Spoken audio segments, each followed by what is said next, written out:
Back in at 9:10 here on a Tuesday edition. It's Let Me Live on KOWB. I'm your host, David Settle. My pleasure to welcome to the program. He is one of the candidates you'll see in the ballot for Albany County Sheriff. Tim Hale joins me in studio. Good morning. How are you today? I'm fine. Thank you, David. I appreciate the time. And let's talk a little bit about, first of all, I got to ask you, why'd you want to get involved in the sheriff's race here in Albany County? Give me a little bit of background behind that. Well, there's a number of reasons.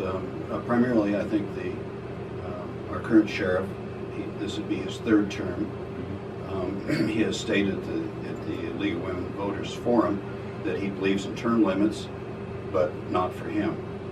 And I think that's a problem. I think there's a problem with the economic situation of the county, and yet we've got a sheriff that spends money in an extravagant manner and uses county vehicle for personal use. And basically, if I thought the sheriff was doing a good job, I wouldn't run, and I don't believe he is doing a good job. Hence, my name's on the ballot. All right, so you can find that. Obviously, early voting is open with absentee ballots, or if you want to stop on by the courthouse and vote now, or you can wait the election 1 week away. Coming up, polls will be open next Tuesday, November 6th from 7 a.m. to 7 p.m. So you bring up a number of different topics. Term limits, is that big for you? Should you be elected, would you hold yourself accountable to just 2 terms? I certainly would, and in fact, I'm not a career politician.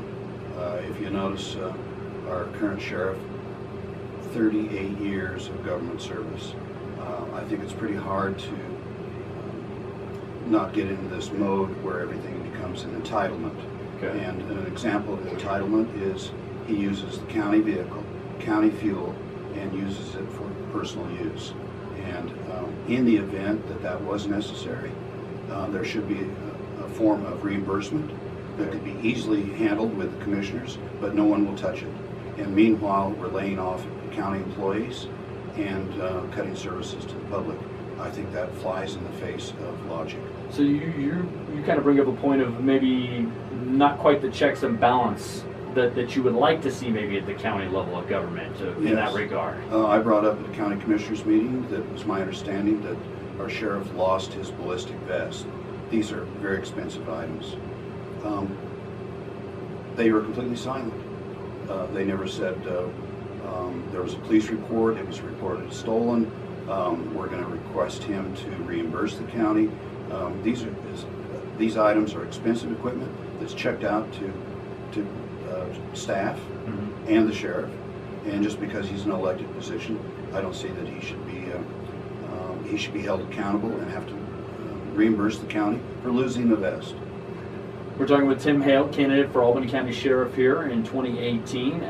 Mr. Hale, talk a little bit about, you brought up a few other points here. What are some things that you feel you would like to see corrected beyond, obviously, what you've talked about so far? What other topics, I guess, would you like to kind of see addressed or you would personally address if elected?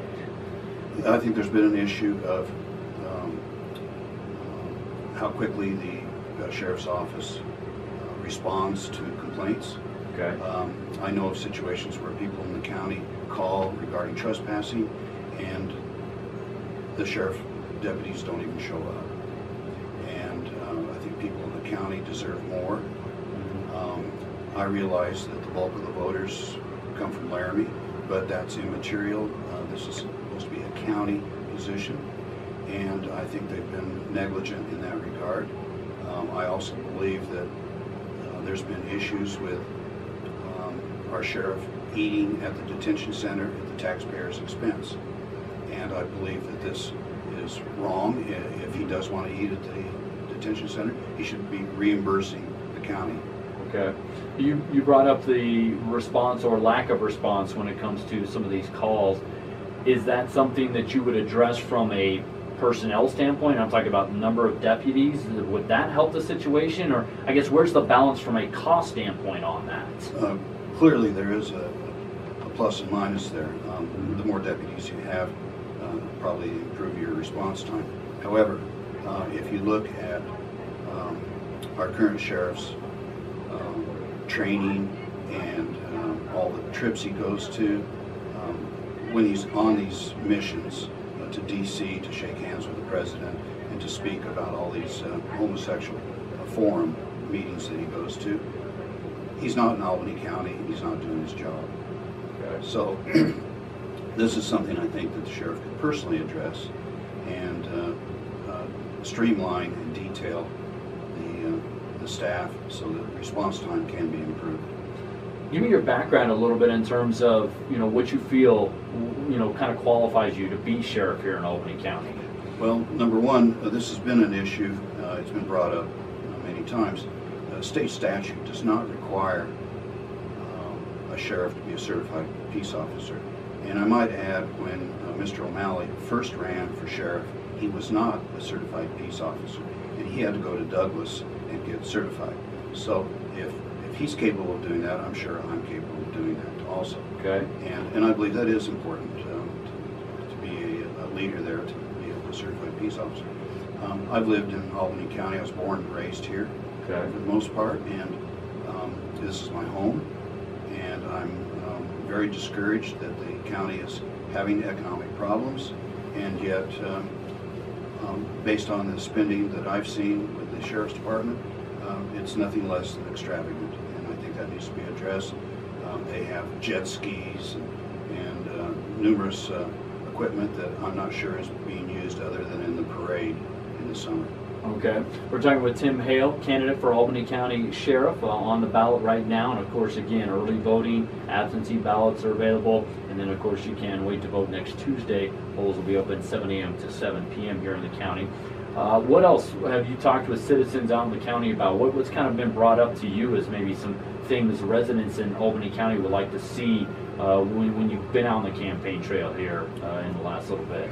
I spoke to one rancher who had a trespasser, and the trespasser assaulted him with a firearm, or brandished the firearm. Okay. He was very upset. He called the Sheriff's Department. He received no response, and I think that's deplorable.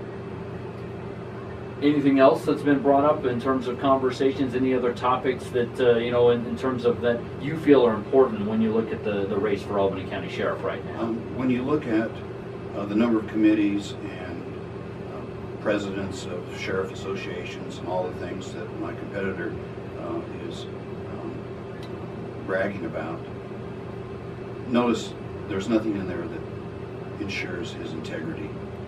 And that's what I'm going to hit on, is the integrity. I'm not a member of every organization. And I might add, when you're a member of all these organizations, the county picks up the tab to go to those organizations and your annual dues and so forth. And when you're off to all these meetings, you're not doing your job here in Albany County. So what you're saying, if I understand correctly, is you would like to focus your efforts just here, basically, and not take yourself out and about. I have no desire to go to Washington, D.C. and shake hands with the president.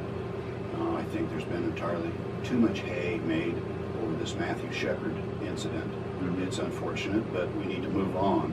And this incident has been sensationalized by our sheriff, and I think it's been done for political purposes.